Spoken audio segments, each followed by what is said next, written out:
and His glory is unceasingly, that the mirror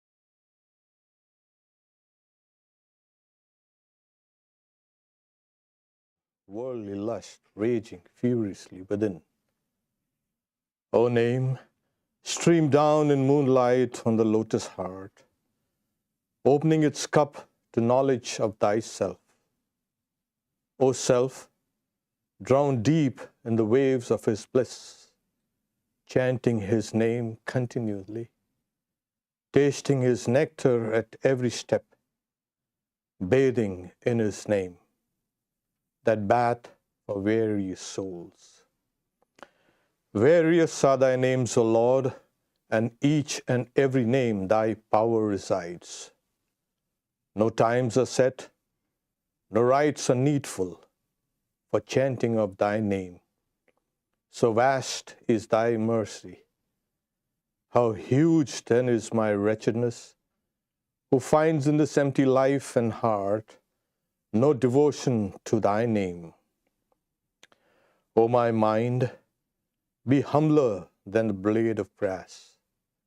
Be patient and forbearing like a tree. Take no honor to thyself. Give honor to all. Chant unceasingly the name of the Lord. O Lord and soul of the universe, mine is no prayer for wealth or retinue, the playthings of lust or the toys of fame. As many times as I may be reborn, grant me, O Lord, a steadfast love for thee. A drowning man in this world's fearful ocean is thy servant, O sweet one. In thy mercy, consider him as dust beneath thy feet. Ah, how I long for the day when an instant's separation from thee, O Lord, will be as 1,000 years, when my heart burns away with its desires, and the world without thee is a heartless void. Prostrate at thy feet let me be, in unwavering devotion, neither imploring the embrace of thy arms, nor bewailing the withdrawal of thy presence, though it tears my soul asunder.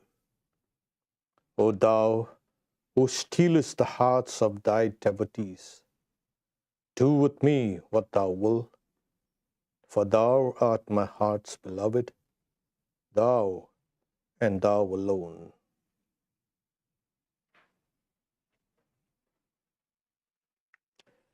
This is Chaitanya's prayer.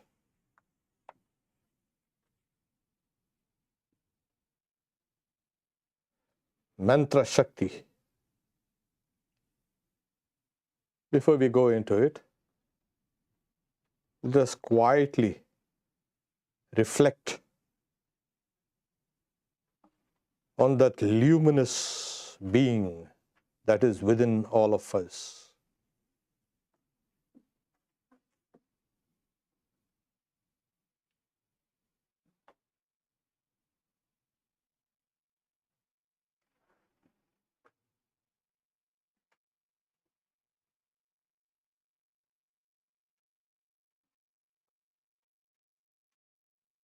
Om, peace, peace, peace.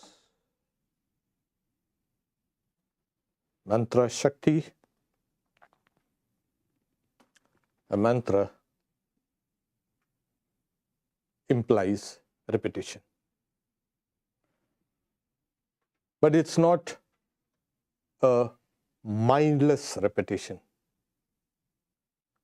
A mantra is a numinous sound or a syllable or a word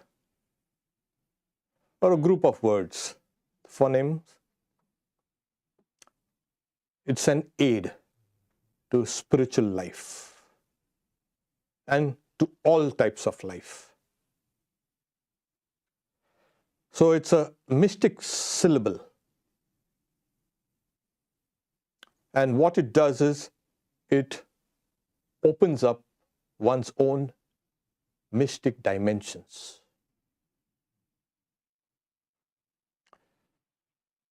Initially, the syllable, in most cases, may sound meaningless.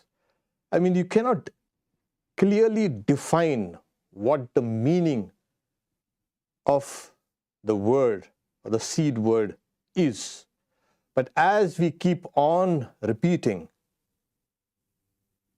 the meaning of the mantra becomes clearer and clearer to the aspirant. The word mantra comes from mananatrayati. It's Sanskrit, as they say. Its mantra is what protects you. It comes to you and it stays with you. It protects you. Why should it protect you? Well, it protects itself. And since you are the vehicle, it will see that the car doesn't get totaled.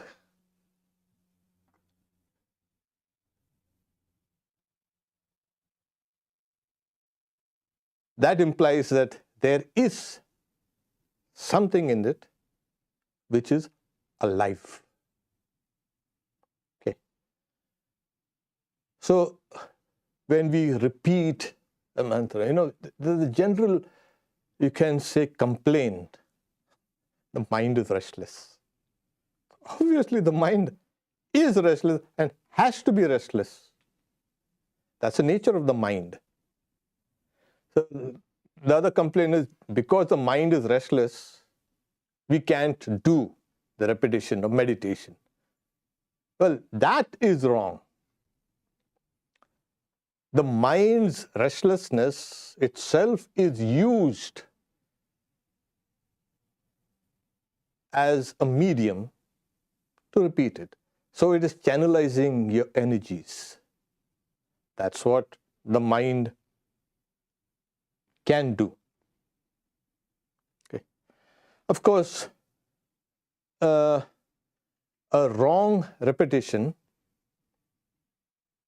a wrong pronunciation can harm you physiologically. Why is it so dangerous? No, it's not dangerous. It generates a type of vibrations within you.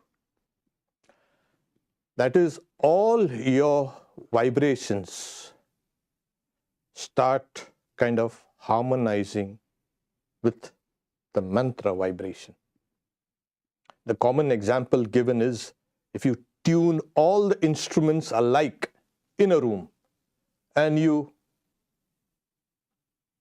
pluck one string of the guitar, all the instruments will start vibrating on that note.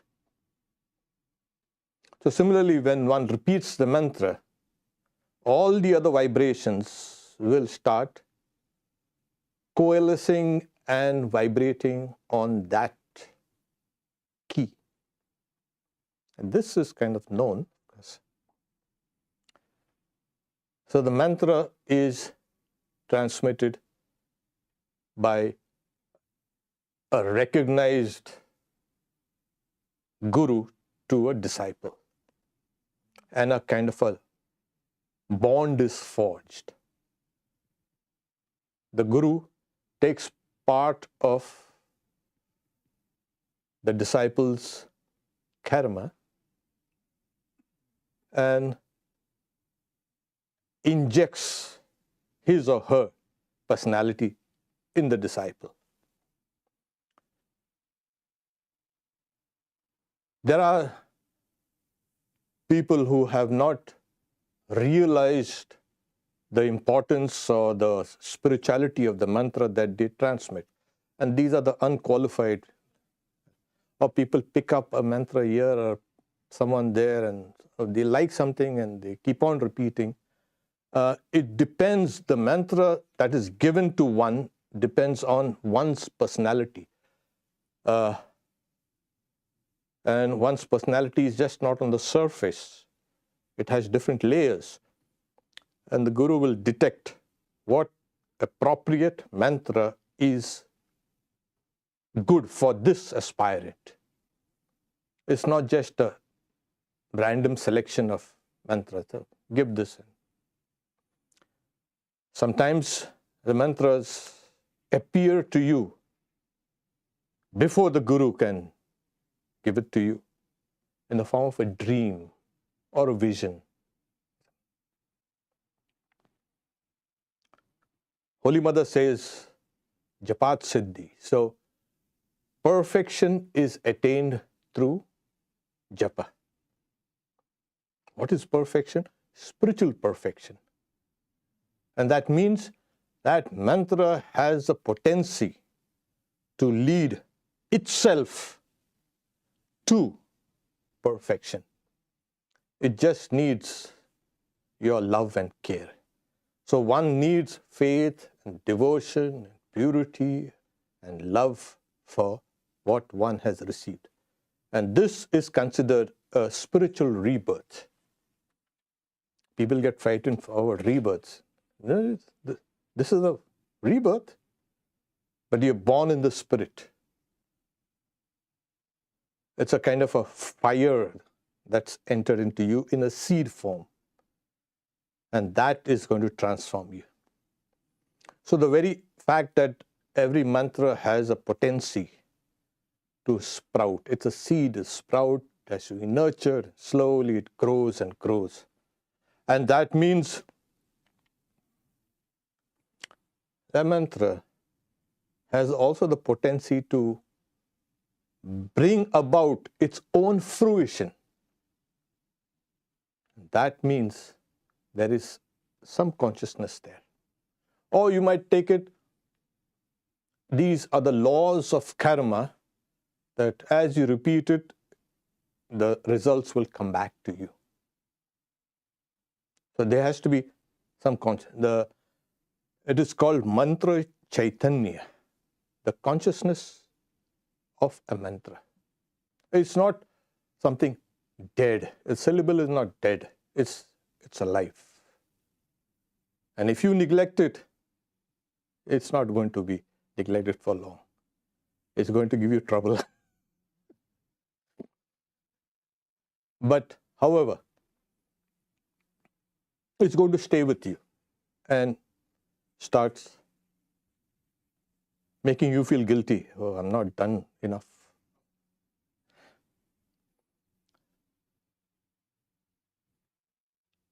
So, there is an vibration in the mantra.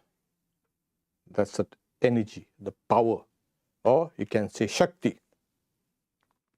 It's latent or potential, and it becomes dynamic. And as it becomes dynamic, things start unraveling within oneself. All the obstructions to spiritual life are slowly broken. They say, and it is true, that a mantra purifies the body and the mind. What purifies? You're going to have a bath, that's okay. Oh, that's... You know, if you keep on doing good deeds, you're nice and compassionate and loving, okay, people can smell you out from a distance.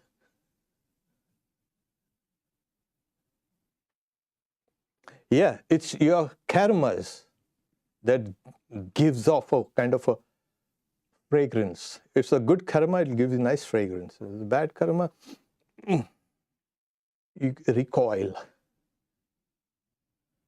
As you keep on doing here mantra, what happens? The chains of karma are broken. And this is, Sri Ramakrishna says that this is the best form of spiritual practices because it's the easiest and everyone is eligible for it. There are no restrictions. I mean, You need to have a certain qualifications to start, like in yoga or something like that. I'm not talking about Hatha yoga. I'm talking about a real yoga. What's that? Real yoga. So you need to have a lot of qualifications for this, for the real yoga. And then you start building up on that. In mantra, you don't need any qualification. You're qualified. By the very fact of being alive, you're qualified. Nobody gives mantra to a dead person.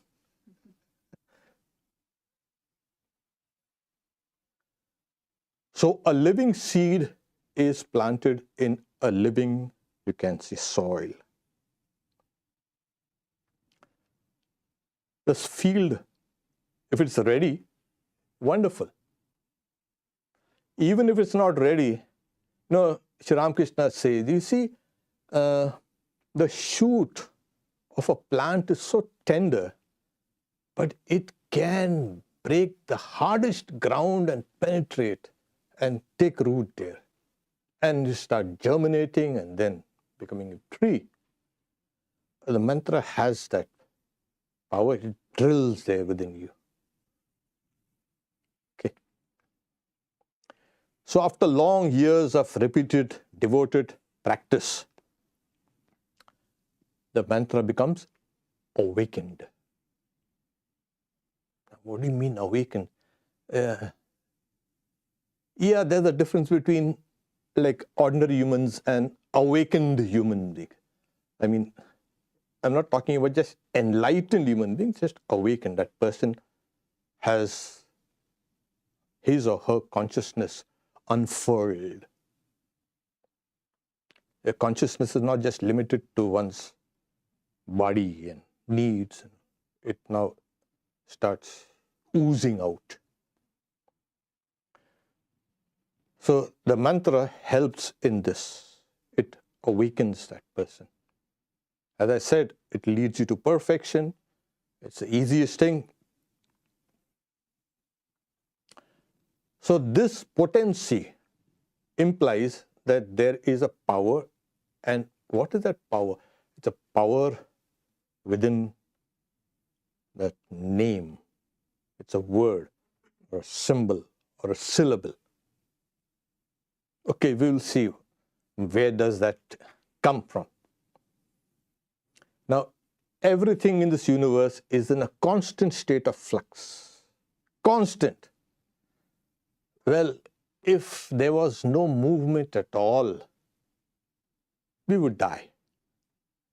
And people would say, mind is restless. Yeah, it has to be restless. The body is restless. Everything is restless. Every atom and subatom and everything is in a constant state of motion. This is nature. This is life. Stopping it, and it doesn't stop. It never stops. So what about the beginning? And there is a movement there also, don't worry.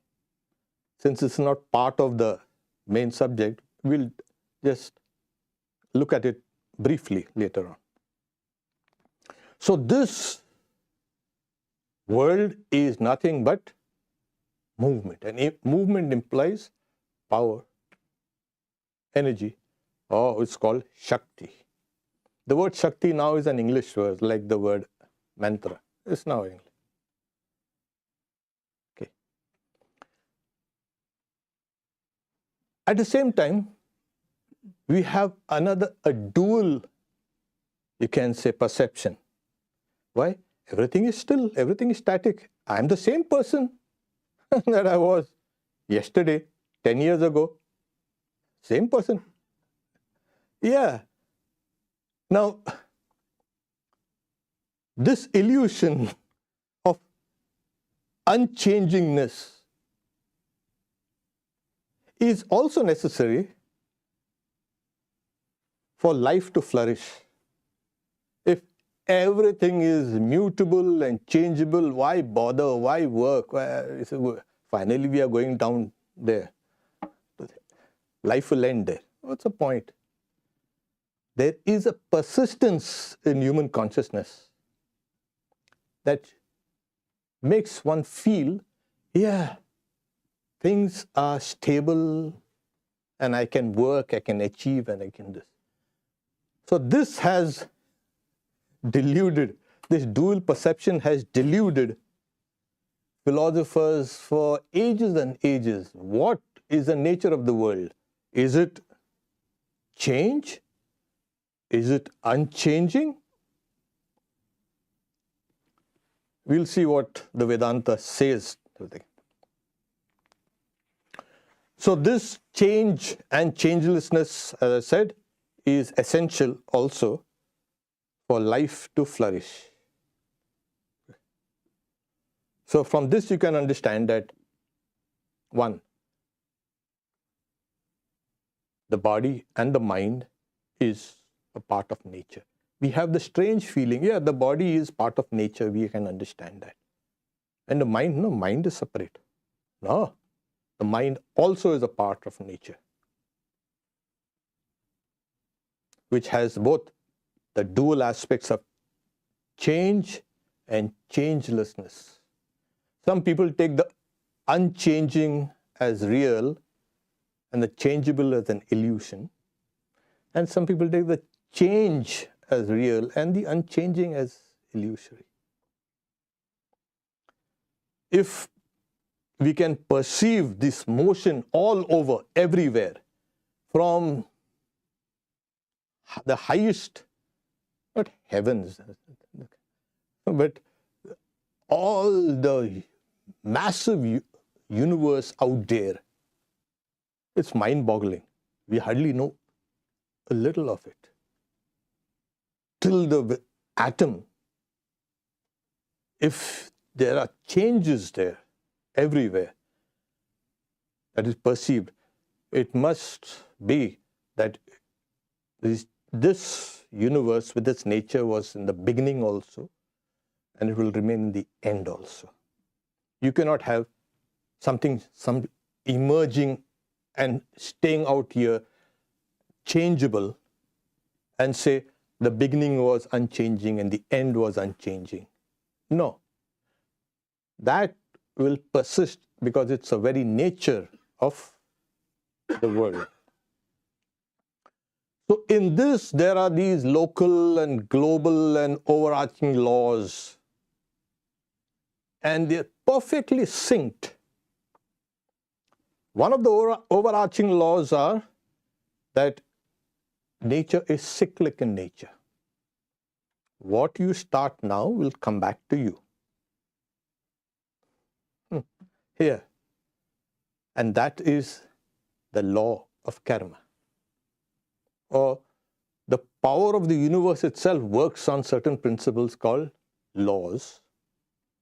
And they are physical laws, or you can say chemical laws, or biological laws, or whatever. We call it the laws of karma. So one of the overarching laws are everything is cyclic. There is no starting point. Like in Indian philosophy, when did God start the universe? At this point. And they have been calculating for the last couple of thousand years. When did it start? And now scientists are saying, when did it actually start? They'll never get it. It's a futile exercise because there's no starting point in the cyclic nature of the universe. It might be in a seed form, and then it grows, it evolves and evolves. As we have discussed this before, there's something called evolution. Matter evolves, and then after matter evolves, it gives rise to the life and everything over and over again. And there's something called involution. Everything goes back to its seed. The tree comes out of the seed, goes back to the seed.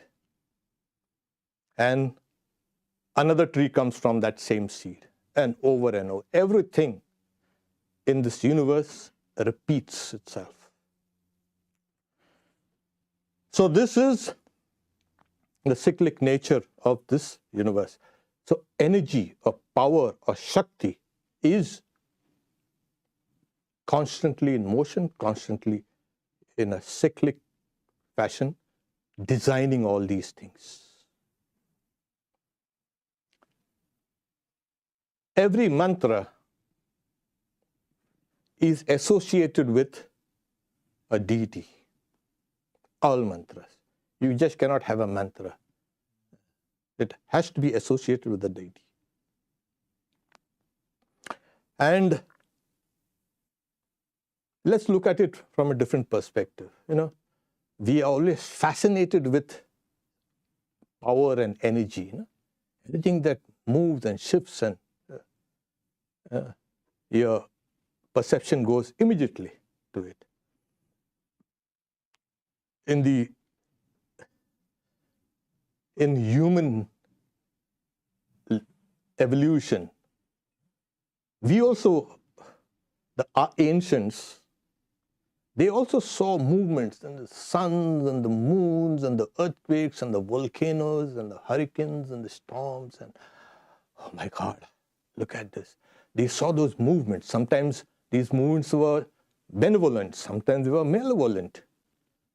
Sometimes they were slow and sometimes. So they ascribed powers to these things. Like we have something that impels our bodies. So these forces are impelling this phenomenon around. The volcano. And if anybody has seen a volcano erupt, now we know you can say the dynamics, the science behind it, and plate tectonics, etc. In those days, those guys never knew all these plate tectonics.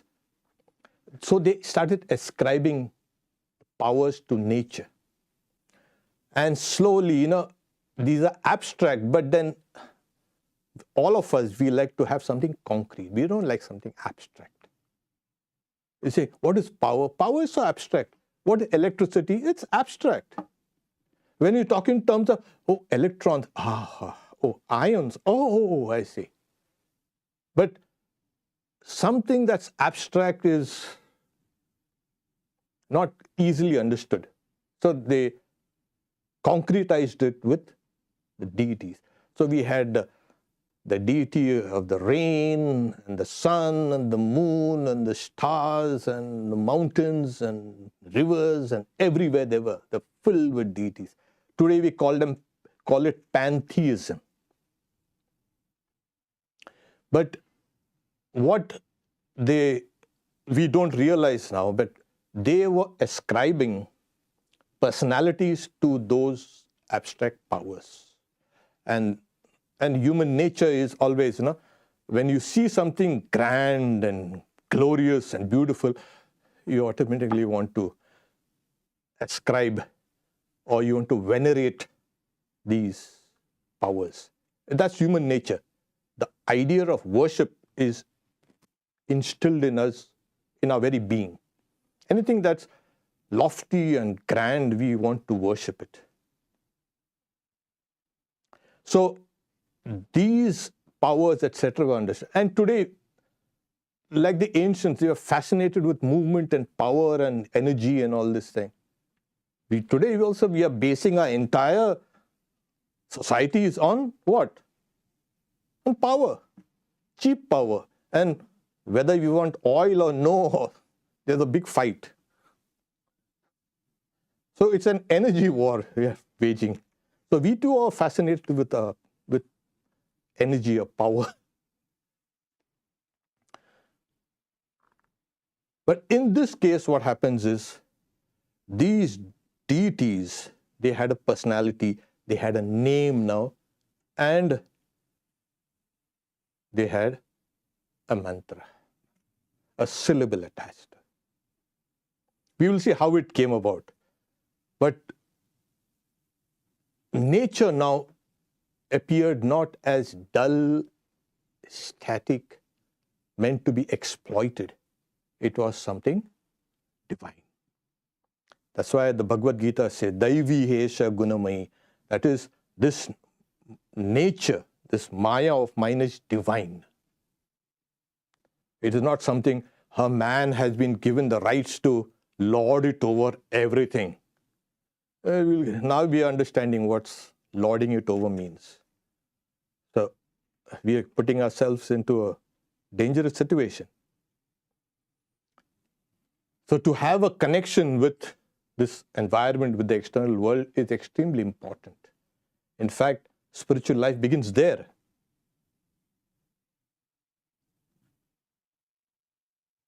The mantra is also invariably associated with a sage, a Rishi. So there are times in the world, some momentous discovery, changes the trajectory of human development, human thinking. So we've seen it all through history.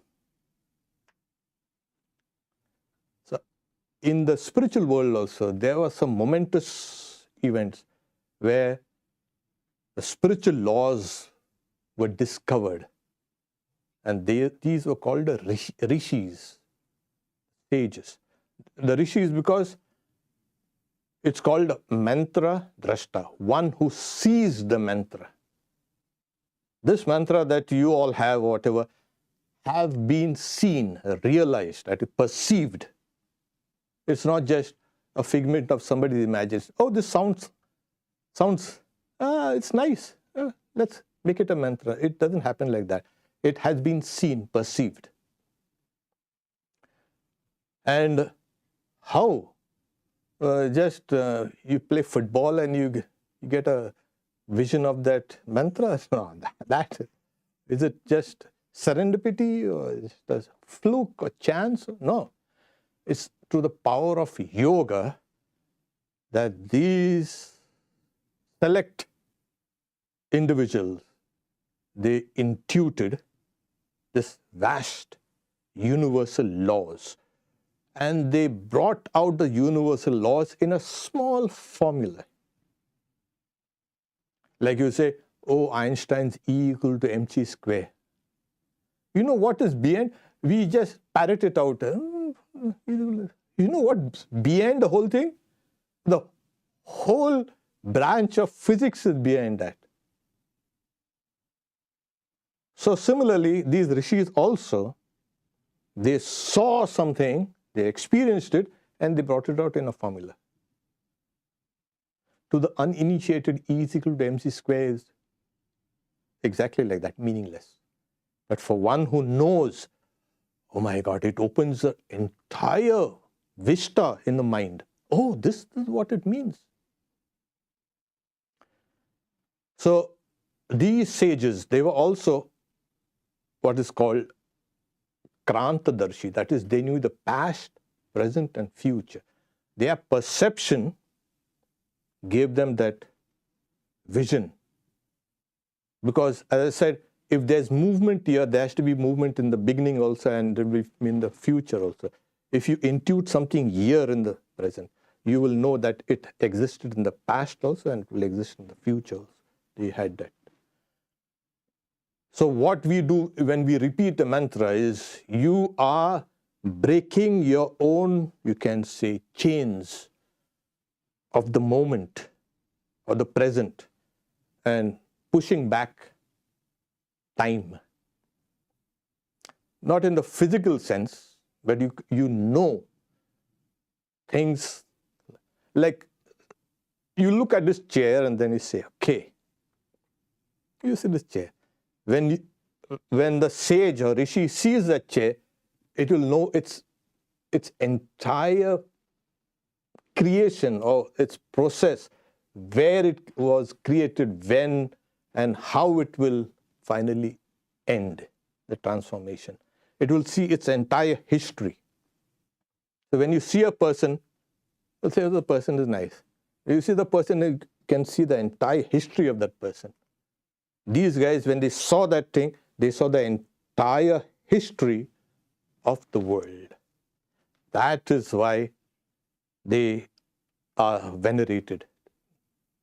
And many of them were women. I mean, it's not only a male dominated. A lot of women were there, the women sages, Rishikas.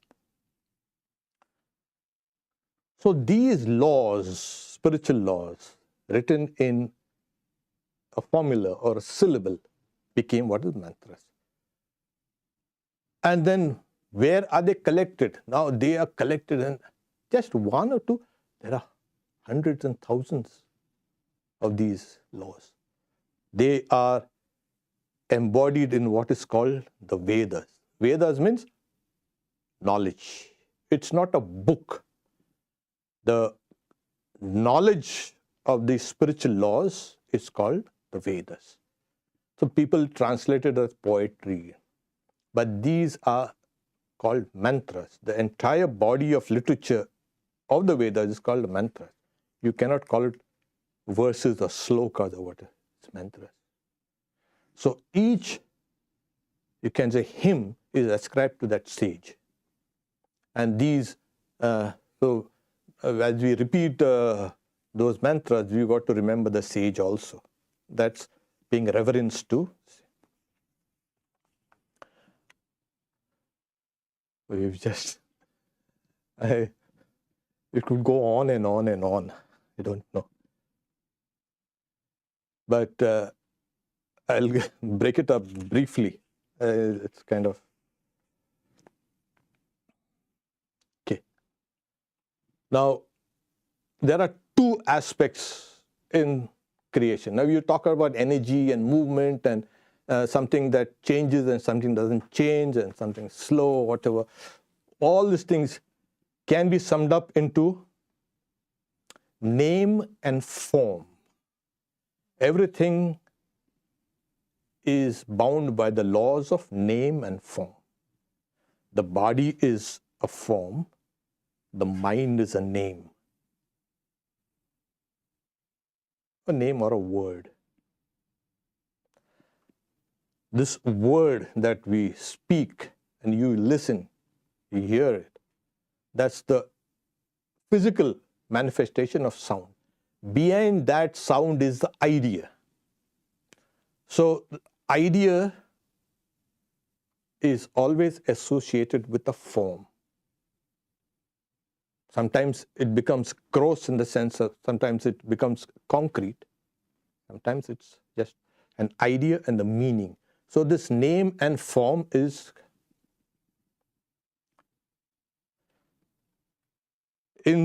if this is in the microcosm, in the macrocosm also there has to be. So like we have a form here, this body, and a name, the mind. And again, the mind is in its turn a form, and the idea or ideas or thoughts are the name or the word. This is clear, okay? So, and another principle in Indian philosophy is what is in the microcosm is also in the macrocosm. What is here is there. What is there is here. Yeah. Otherwise, we would have had to go to the sun to see if there's a helium. No, we found it was, helium was here. It was here. So we didn't have to go to there and check it out. So if you can study this, you can understand the universe. So the universe is the physical form of the body. And there is something which is the sound behind it. Now, what is the sound? Sound is nothing but vibration. Everything vibrates. Everything. And today we are talking about, there's one branch of physics, I mean, still unconfirmed. It's a string theory. Everything is vibrating. Everything is. Then there are many dimensions and there's vibrating. So that was it's very good for us, good for Vedanta. Everything is vibrating. So the vibration is unperceived. You cannot see the vibration. You can feel the vibration. So in the metaphysical view of this mantra and mantra Shakti is, there's a vibration which is a subtle aspect, and the gross or the physical aspect is the universe out here. So there are many vibrations, but all can be kind of resolved into something called, in the Sanskrit world, is sphota. Okay, it can also be translated as logos. That's an old Greek idea of logos. That was taken later on. It was translated into, in the beginning was the word, the word in John's Gospel. The word actually is a logos. That is the imperishable, you can say, aspect which manifests. So there are various, you can say, vibrations, and in the totality of it is called sphota. What is sphota? It's nothing but, the very word is like, it's kind of a small explosion. It's like pop, something goes pop. Whenever you understand something, knowledge actually pops. In these internal combustion engines, fuel injected and there's an explosion. Pop. Knowledge actually is an explosion. It's a pop. The sound goes pop. Now with the electric vehicles, that thing has gone off, of course. So there's a sound, popping sound. This is called sphota. But it's not just a popping sound.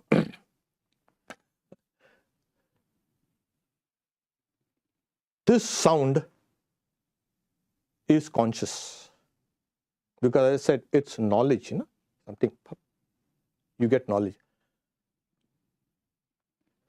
This sound, or the first, you can say, the sphota, or the first explosion, or the first, is called Nada Brahma, the sound Brahman.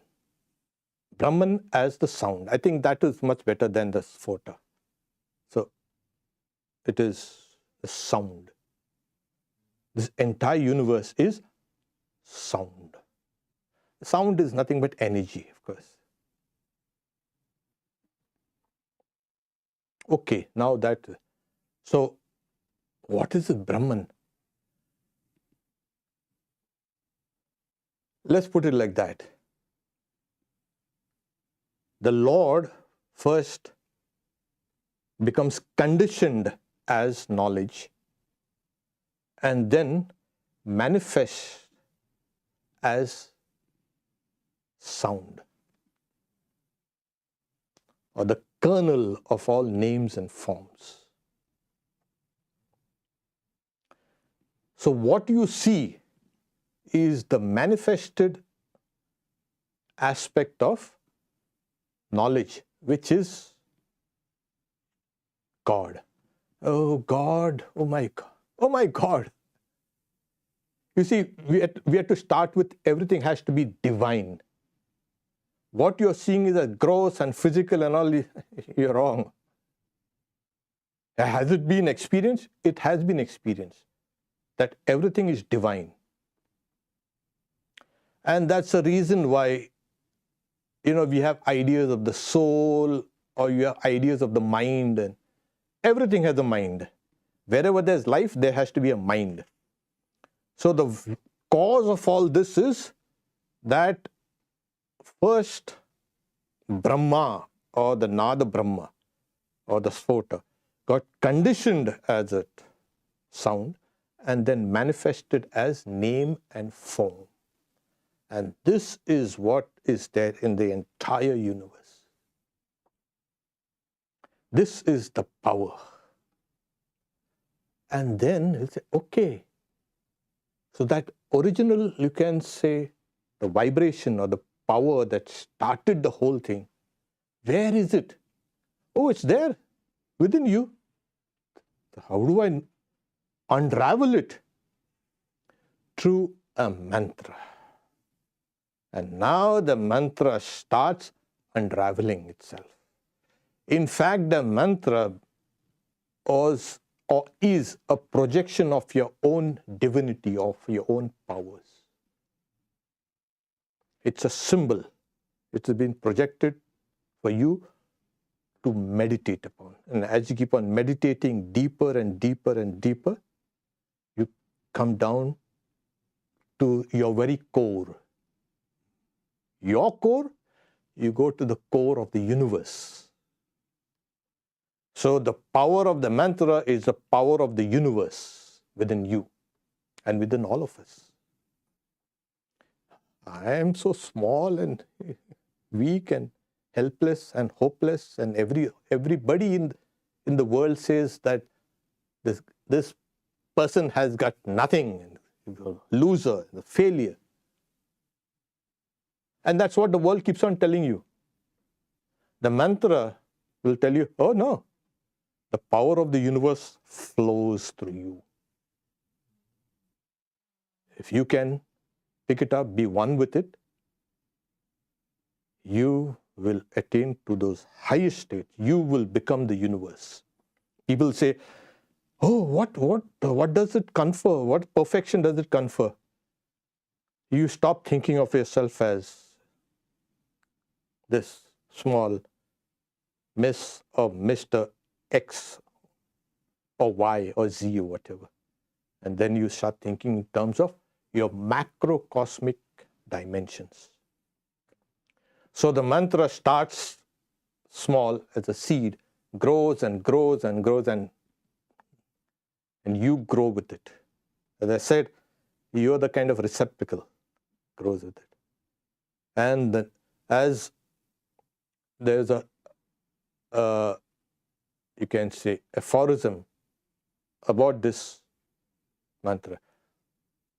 Nam Nami Abhed, that is, the name and the named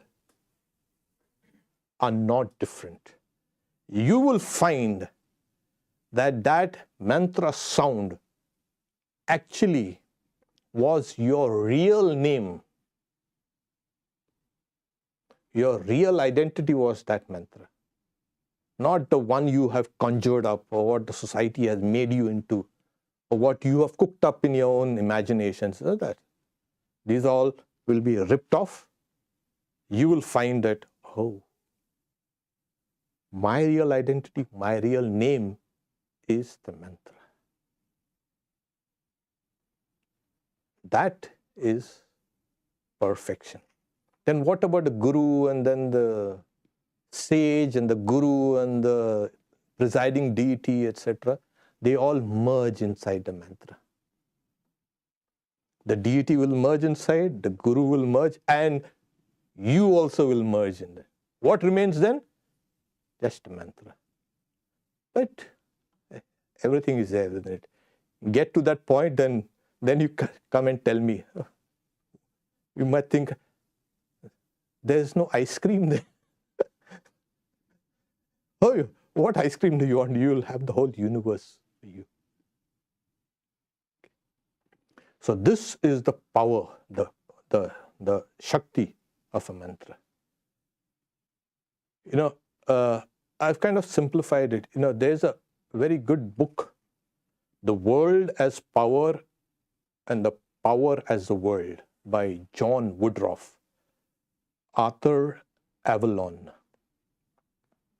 He was a Britisher. He studied in India for years and years and practiced. He studied, practiced. And he has written some of the excellent books on this subject. Om, peace, peace, peace. Now for a few questions. We'll take the online questions first. Could you please enlighten us on the importance of Guru Diksha for mantra? Can we start chanting without mantra Diksha? Well, you can start chanting. That is, there are some mantras that can be sung, that some mantras can be intonated. There are some mantras that can be chanted. There are some mantras that have to be, that are male. There are some female. There are some sexless, that is neuter. So, and generally, the more silent a mantra is, the more powerful it is.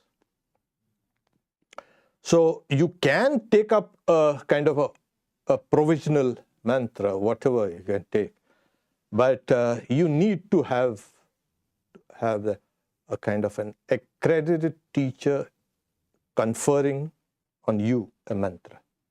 Okay. Should we focus on the quantity or quality of the mantra? Quality. It should be, yes. Should we focus on fast repetition or slow mindful repetition? You solve all my problems.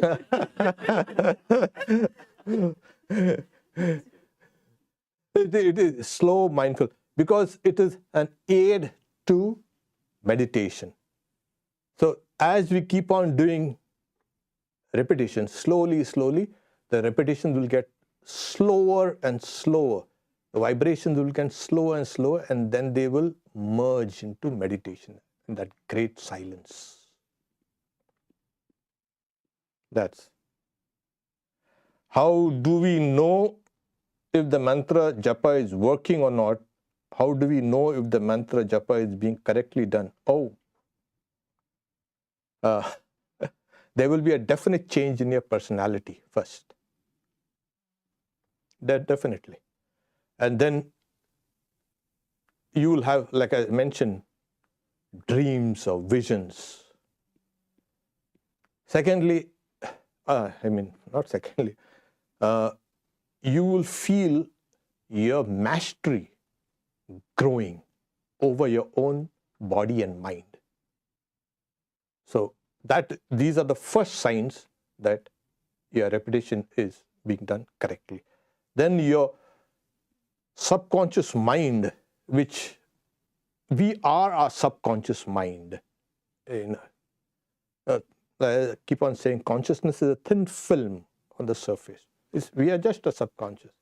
A subconscious mind is nothing but fossilized things, words and deeds that you have done, and they are kept there inside. They keep on influencing you. So those chains keep on breaking.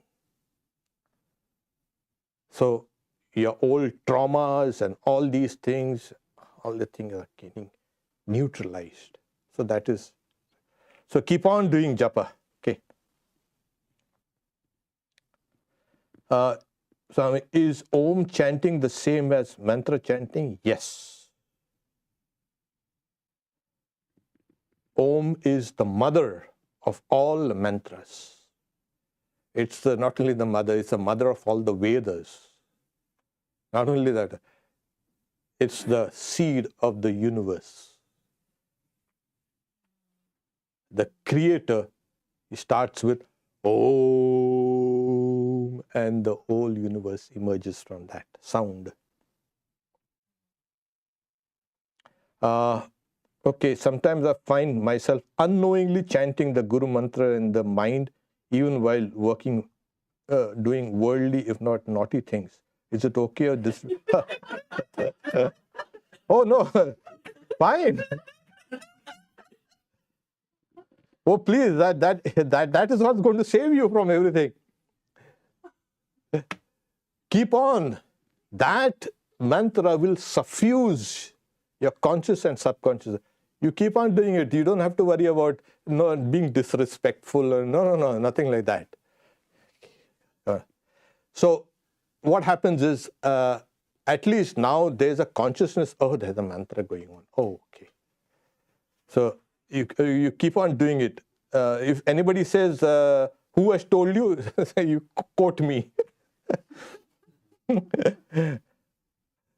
Okay, then Maharaj, how are mantras conscious? Do they have consciousness like us? Yes, it's something, as I said, there's something called a mantra consciousness. The mantra has started in a seed form as consciousness. And it needs to be kind of polished over and over and over and over and over again, and then it becomes burnished and bright, and then it shines in all its glory. It's called the mantra becomes awakened. So when does that mantra becomes awakened? Technically it said after repeating it, by repeating it 100,000 times, the mantra becomes awakened. Then what is the sign?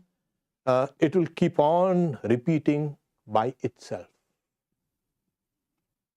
Yes, you might not be even aware of it. You'll keep on repeating. The moment you stop doing something, it keeps on. So that is awakening. Yes, mantras are conscious. Okay. Isn't it possible to realize without a mantra? Of course. In Vedanta, we don't try to become fanatical and say, this is the only way. You can reach the top of the mountain through any side. So, is it possible? There are some who can go and attain the very heights of spirituality even without a mantra. But these are the very rare. Because what happens, we have a mind, and the mind needs to think, and the mind that energy needs to be channelized, and the mantra is the best way to get about it. And this is the spiritual practice for the age, for everyone. So what happens is, as the powers of the mind are being focused, then what happens is later on you can, as I mentioned, the mantra itself becomes silent. There was one disciple of Holy Mother, and he kept on doing, and nothing is happening, and then he was annoyed. He was short-tempered. So he takes that rosary of his and chucks it out and said, take back your mantra. And he runs away. And then another disciple, can a mantra be taken away? Holy Mother said, no, it cannot be. He throws a rosary, that doesn't mean that he has thrown the mantra. The mantra will remain with you. So it is possible, but then what happens is, you see, in all traditions, all religious traditions, there is something called the repetition of a name, a mantra. Everywhere. In Christianity, in Islam, in Buddhism, in Hinduism, everywhere. Everywhere. Even where there is no kind of institutionalized religions, you will find even the shamans, these guys who, they have a kind of they have a rhythm chanting or a kind of a breathing or a dancing or something like that. So rhythmic kind of chants. You will find it everywhere.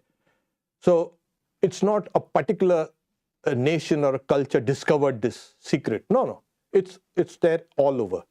So that's okay.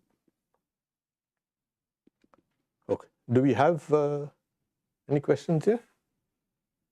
Then we can. If you have, the Om should be chanted loudly or in the mind. As I said, there is something called the audible. There is something called inaudible repetition. There is something called a silent repetition also. So the more silent it is, the more powerful it becomes. But suppose you're so restless and you don't want to kind of sit down quietly, so you can semi-audibly chant or audibly chant. Om is something that you can. The mantra feels, very, very personal. And you mentioned, sometimes if you're like saying it aloud, maybe you get interrupted or it can be overheard. what would happen if someone, hears your mantra or Yeah. The question is, mantras are personal, and should anyone else hear it or overhear it, or should one chant it out loudly? No. In certain mantras, which are general, they can be chanted aloud. But that which is personal, given to you personally, that has to be chanted silently. And there's no secret behind it. The idea is, what is, it's a personal thing, and it becomes sacred to you. So the more silent and more sacred it is to you, the more deeper it gets and powerful it becomes. So that's the reason why you should not even tell anyone else your mantra. That is what's you. It becomes, like I said, it is part of you. Later on, you will find that your very mystic name is that mantra. So keep quiet. And then what happens, people also don't, what's the guy doing? Now, in all the yoga studios, etc., we have chanting and this and that. These are the mantras that are meant to be chanted out by everybody. There's the kind of, but those guru mantras given by the guru, that has to be maintained privately, personally, secretly.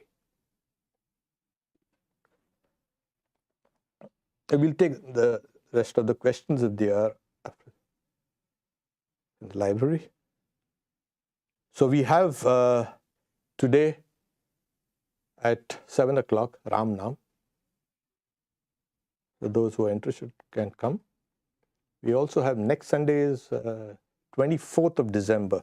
So we won't have a morning talk. We'll have the Christmas talk in the evening, along with the puja and Christmas carols, etc.